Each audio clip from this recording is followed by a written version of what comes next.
ပကံမှာအသက်ဘေးနဲ့ကြုံနေရချိန်သမီးလေးခိုင်ဟေတာအမေကြောင့်ပြန်လည်လွတ်မြောက်လာကြောင်းပြောလာတဲ့ခိုင်နှင်းဝေအားလုံးပဲမင်္ဂလာပါရှင်မြန်မာမီဒီယာ page ကနေကြိုဆိုလိုက်ပါတယ်ပရိုဟိတာမိခင်တရုတ်ဆောင်ခိုင်နှင်းဝေကပကံမှာသူမအသက်ဘေးကလွတ်လာတာဟာသူမရဲ့မွေးစားသမီးလေးခိုင်ဟေတာအမေကြောင့်ဖြစ်တယ်လို့ပြောလာပါတယ်ခိုင်နှင်းဝေရဲ့ပရိုဟိတာဂေဟာမှာစောင့်ရှောက်ထားတဲ့ရှင်သွေးငယ်ပေါင်းများစွာရှိပါတယ်ဒါပေမဲ့အဲ့ဒီကလေးတွေထဲမှာသမီးလေးခိုင်ဟေတာအမေကတော့တခြားသောကလေးတွေနဲ့လုံးဝမတူပဲကွဲထွက်နေသူလေးပါသမီးလေးခိုင်ဟေတာမေဟာအမြဲတမ်းလိုမေမေခိုင်နှင်းဝေရဲ့အနားမှာပဲကပ်နေတတ်ပြီးတော့အရွယ်နဲ့မလိုက်အောင်အမေဖြစ်သူကိုကာကွယ်ပေးခြင်းနဲ့စိတ်သက်လေးအပြေးဝရှိနေတတ်တာပါ။သူမရဲ့တည်တဲ့လိမ်မာမှုနဲ့အမေကိုအရေးတကြီးကြီးနဲ့ခရူးဆိုင်တတ်တဲ့အပြုမှုလေးတွေကြောင့်ပဲ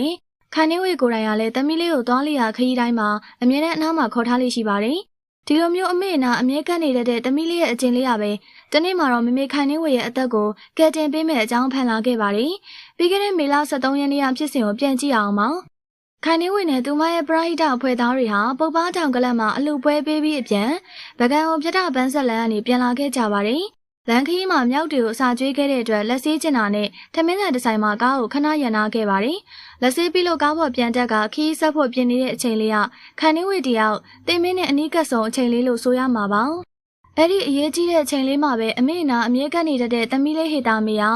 မမေသမီးကျုပ်ပြုတ်စားခြင်းနဲ့ဆိုပြီးတော့ခိုင်နှင်းဝေရဲ့လက်ကိုအတင်းဆွဲထားခဲ့ပါတယ်။သမီးလေးပိုက်စာနေပြီဆိုတဲ့အသည့်နဲ့မိခင်ဖြစ်သူခိုင်နှင်းဝေကလည်းကားပေါ်ပြန်မတက်ဖြစ်တော့ပဲဝန်ထမ်းတွေပါတဲ့ကားကိုရှေ့ကနေကျိုးလွှတ်လိုက်ပြီးသူမကတော့ဆိုင်ထဲမှာကြံခဲ့ကသမီးလေးကိုထမင်းပေါင်းနဲ့ကြက်ဥပြုတ်ဝင်ကျွေးနေခဲ့ပါတယ်။အဲ့လိုသမီးလေးကိုအစာကျွေးနေရင်းနဲ့ကြံရစ်ခဲ့တဲ့ဆုံးဖြတ်ချက်က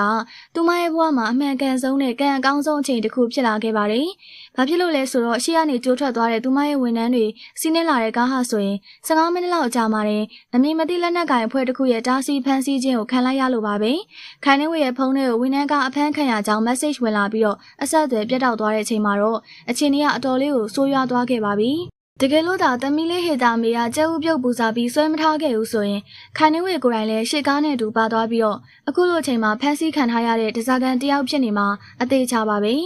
ပြန်မေးဆွဲတဲ့ဖွဲ့ရတော့ခိုင်နှင်းဝေကိုလာရောက်ရွေးယူဖို့ဆက်သွယ်ခေါ်ဆိုခဲ့ပေမယ့်အချိန်ကြီးအရအရသူမှသွားရောက်ခဲ့ခြင်းမရှိပဲအဝေးရနေတာအကောင်းဆုံးညှိနှိုင်းဖြေရှင်းခဲ့ပါတယ်ကံကောင်းထောင်းမစွာနဲ့ပဲဖမ်းဆီးခံထားရတဲ့ဝန်ထမ်းတွေဟာညနေပိုင်းမှာဘေးကင်းလုံခြုံစွာနဲ့ပြန်လည်လွတ်မြောက်လာခဲ့ပါတယ်